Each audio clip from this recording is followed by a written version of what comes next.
Fire Chief Brian Marcos has served the city of Smyrna, Georgia for nearly 20 years. Chief Marcos worked his way up through the ranks as a firefighter and EMT, and in 2022, the mayor and city council appointed Brian Marcos as the Smyrna, Georgia Fire Chief. Chief Brian Marcos, thank you for joining forces with the Warrior Alliance, and welcome to the Warrior Alliance Spotlight. What's up, Chief? Hey, how you doing? Man, it's good to see you again. Yeah, likewise. I'm telling you, anytime I get to spend some time with Chief Marcos, it's a good day. And I've been through this, but I want people listening to this podcast to understand and know about you. Early on, you knew you wanted to be a firefighter, went to school for it, earned a degree in fire science and a master's in public administration. Where did it come from? Where did you develop that passion to be a first responder? Well, one point of clarification there. I quickly learned that that's what I wanted to do, but kind of growing up, I was like every other kid. I was in sports and, active and enjoyed really at the time basketball. I was wanting to play high school, college basketball, and so I set my sights on that. And you're not thinking long range when you're 17, 18 years old. So, that was not the top of mind for me. I'm not sure I'm thinking about it at 47. Right? Yeah, we're still growing up here. But for me, what was interesting is that as I got into, my 19, 20 years old, I started a family, and I started realizing, man, I've got to grow up here. I've got some responsibilities. And so when I was thinking about what I wanted to do with the rest of my life, I started to kind of reflect on the people that were around me growing up. And those people, those coaches, those mentors, those people that, at the time I didn't call them mentors, just people that were influencing my life, they were all in public safety. They were all firefighters and, supervisors in their own respect wherever they were coming from. And so naturally I was like, you know what? Let me give this a shot. Let me see. I have some stability here, working for the, city of Smyrna at the time where I had applied. And, it's a team dynamic, right? Team concept. So all the things I grew up in and all the things that I appreciated, they were infused in the fire service industry. And so it's just a perfect match for me.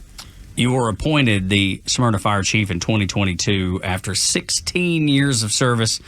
Tell us about the last couple of years and what's different for you now, and probably want to go into some of those duties that you have as Fire Chief.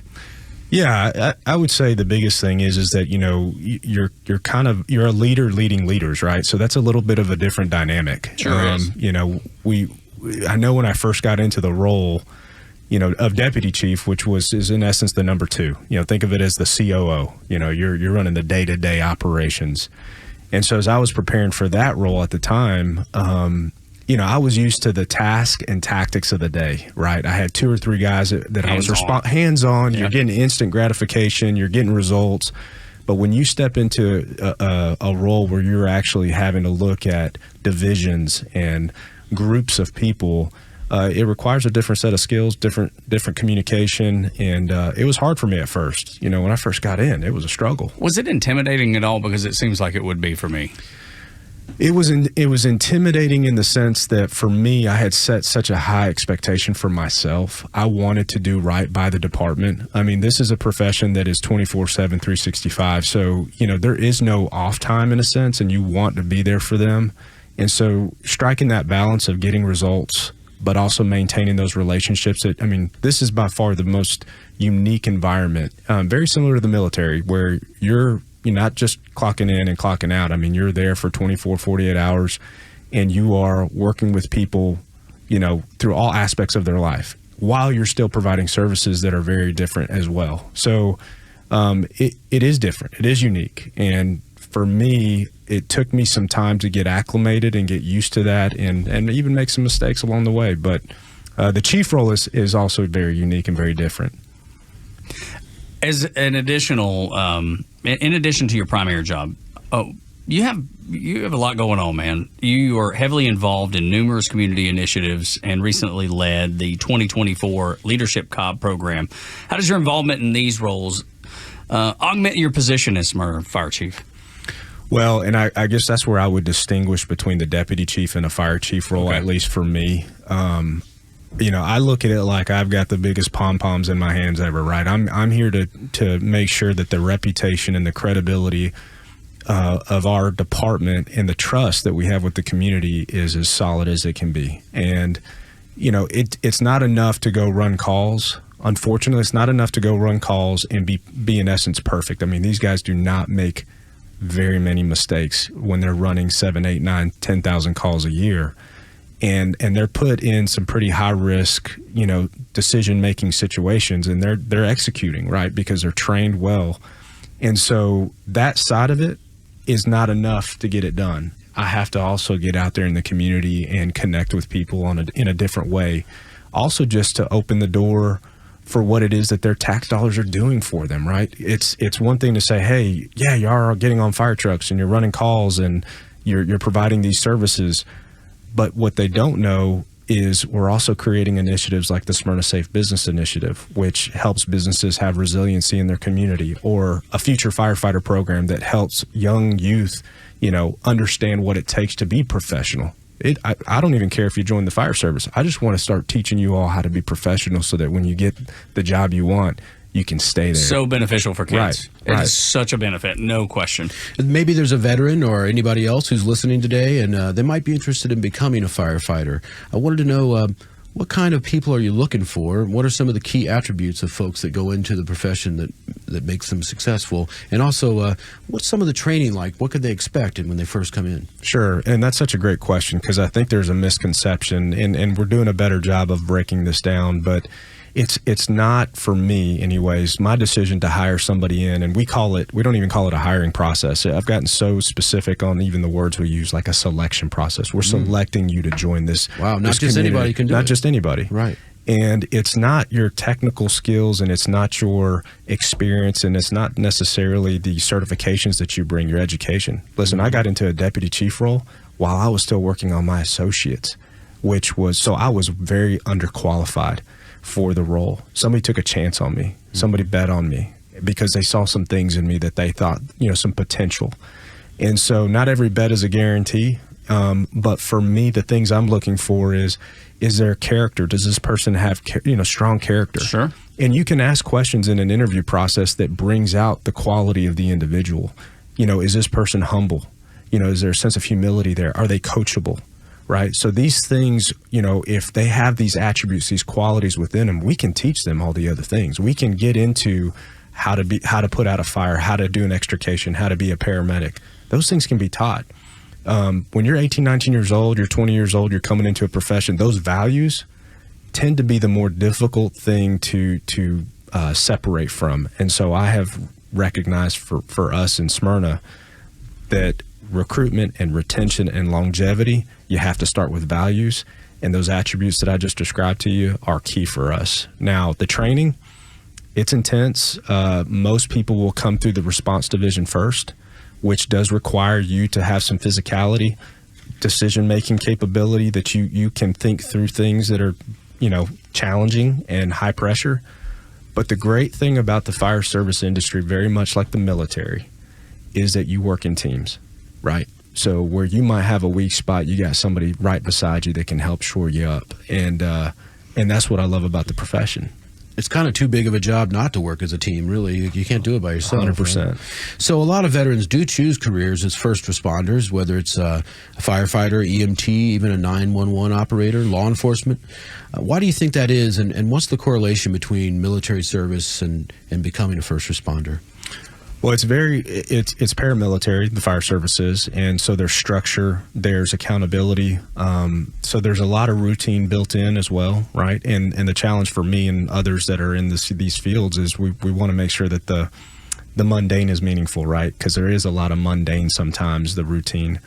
But I think what draws veterans to the fire service or public safety in general is that it's service, right? It's helping people, and there's a calling in a sense, and I know that word gets used a lot, but the truth is there's nothing more rewarding than knowing that you're giving back to the community, and you get to test yourself at the same time, right? You get to test your grit, your resolve, your training, what are you capable of, right? And when you're doing it, because let's just be frank, we're not doing it because we're being paid six figures. Yeah, you're not a pro ball player. Right. You're doing it because it takes care of your essential needs, but more importantly, you're getting to do some things that are going to make life impact on the community. Do you think that's inherent for people in the profession that you're in? I think, I certainly think that as how you're raised and the environments that you come up in, that absolutely obviously has an impact. I know for me, my grandmother's in her 70s and she cleans houses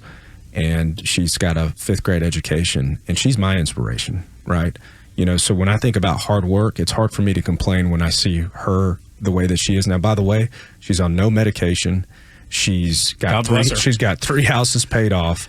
She's, so like to see her have the success that she's had in her life with no excuses, just, to answer your question, that made an impact on me. So it's in my DNA. And I do see that in people, but I would also tell you that you can learn that, right? Like being in a community like that, it's like that iron sharpens iron mentality.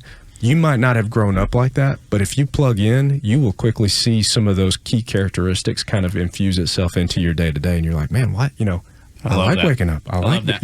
And it was funny you say that because I had my son told me something the other day, and he's a sophomore in college, but he told me, he said, you ever seen somebody that just didn't take care of somebody else's stuff, or they tear it up, or they don't appreciate how hard somebody worked for? You ever seen that? And I was like, oh yeah, many times. Yeah. But he had noticed it. Yeah. And that was a really proud moment. And it was just a split second of a conversation on the phone that didn't really continue much further than that. He was just getting that off his chest. I've seen somebody destroy a piece of property or not take care of it the way it was supposed to be, and it affected him, bothered him. Yep.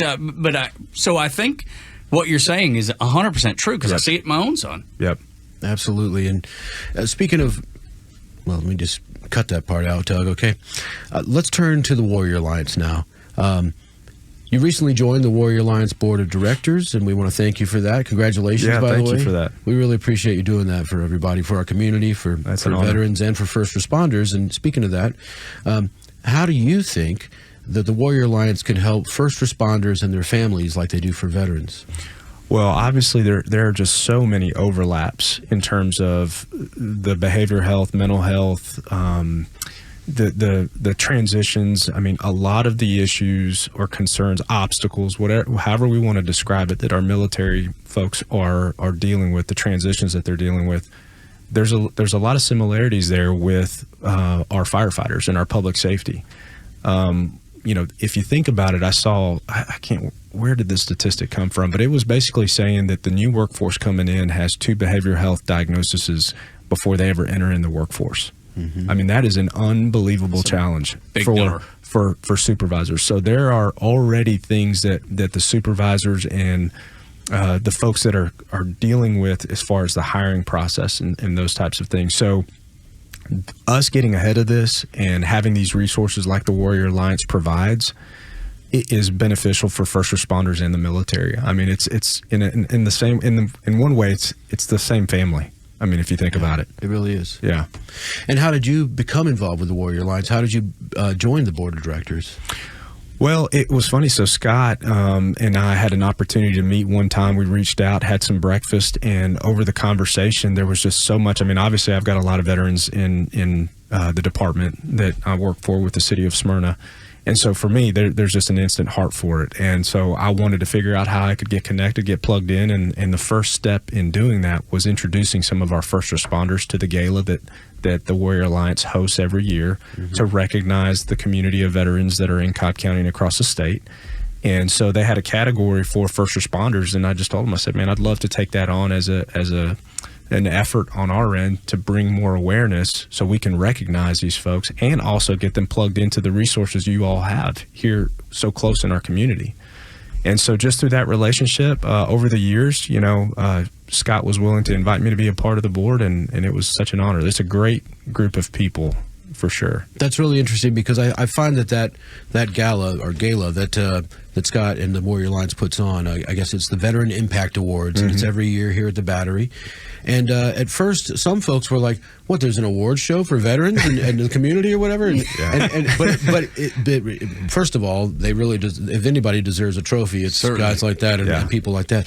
But what it's done is it's created outreach and media attention and press and people like you finding their avenue to get involved. Right. Well, and it's interesting because I agree with you. I don't think any veteran or first responders really looking for the attention, as much as when you come to that event, you bring your spouse with you, you have an opportunity to get out, and you get to hear the testimonies of the recipients in terms of the journey that they've been on. That's more impactful to me than anything else. And so it's a great opportunity to really get to meet people that are in your space, and again, reconnect, right? And hear some of the stories that you do. So, and that's oftentimes what you get out of these events with the Warrior Alliance is you come, you recognize, man, I'm not alone in this particular space, or I didn't realize this opportunity was here, or, you know, whatever stigmas are around any type of services or needs that are out there, they kind of fall away a little bit when you're in a room full of people that are like, hey, we got your back.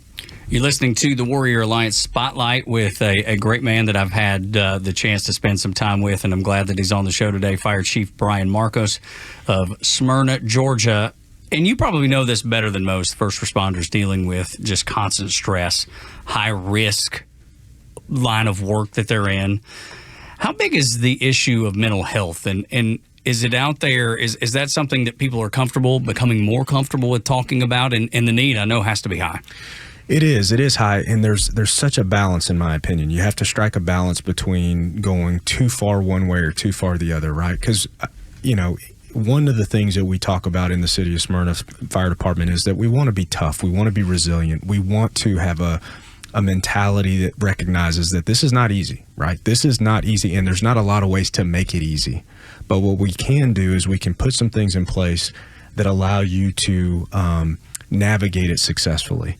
And I think for us, you have to make the opportunities for help very visible, and you have to make it very easy to access first. Second is at the same time, running parallel to that is you got to say, hey, listen, guys, you got to take ownership as well. And what I want you to do is I want you to take care of yourself. I want you to take care of yourself in terms of your physical health. And that's the one thing I encourage our teams. It's like, hey, when you feel good, you tend to feel mentally more clear, more aware. And so we emphasize, you know, routine around physical health. We have wellness programs that we contract with in the city where we make sure they're eating right, that they're, we have an NFPA physical that's actually going on right now that makes sure that they can be confident in their health and wellness, so that when they have to gear up for an activity that might demand, you know, they go to a 10, you know, like a structure fire or vehicle accident or something that's high stress, that they can have confidence that, man, my body is actually ready for this, right? I am mentally ready for this. Because stress is, I put you in that situation and you don't know if you're ready for this.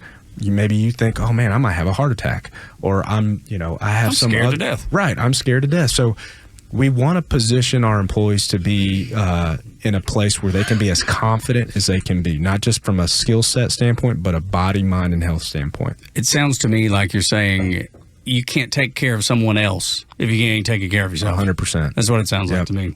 I want you to talk to first responders that might be listening, whether former military or not, but first responders specifically. Do you have advice for them about maintaining that health and wellness? How do you get them on the track? Let's say guys have been in the military, ladies have been in the military, and they were at one time in shape. They were very fit. How do you encourage them to do that now, to get back to that point, so they can either serve their community or just be the best of them? And this is our veterans? Yeah, or first responders. Okay. I think this is a good message for anybody. Absolutely. But both. Yeah, I think one of the things for me is that if you tend to look at things, you know, the whole thing, sometimes it's like the whole eat the elephant, right? It's just small things, small habits that you can build, right? It's when do you wake up? It's who do I need to talk to? It's just small decisions. And one of the things that we talk a lot about is quality decisions, that you're making quality decisions every single day, right? You get it. It's not rank specific. It's not veteran or first responder. Anybody has a choice to make decisions every single day, and we just want to make wise decisions. So start small, make them incremental, write them down, accomplish a task at a time. Sometimes getting at the task level is the easiest way to approach things, so that it's digestible. And so, for me, that would be one way to start. But also, too, it's like the accountability buddy thing, right? It's like, man, if I can find somebody that I can say, hey, listen, can you hold me accountable? This is a goal of mine. This is where I'd like to be. This is where my end game is. I need some help along the way. And so having somebody that can walk with you that might be in a little bit of a different place, where they can actually be an anchor for you is also a great thing. And so, again, that's the beauty of the fire service, public safety, and also the veteran community is I think that you'll be hard-pressed not to find somebody who's willing to take that role for you.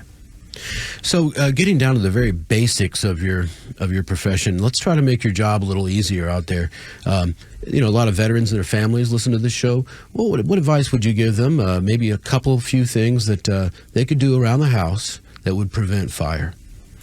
Okay, well, first of all, a lot of fires are happening in the kitchen, right? So, I mean, to me, smoke detectors, having good smoke detectors, making sure that you've got a small extinguisher in the kitchen, maybe even some dry powder, something, some flour and stuff, because a lot of times you'll have a grease fire or something and the extinguisher doesn't work exactly like they would expect it to. I think just making sure that you have things in places within the house that should be in there, right? So you don't want to store certain products in certain spaces so that you know where to put those things.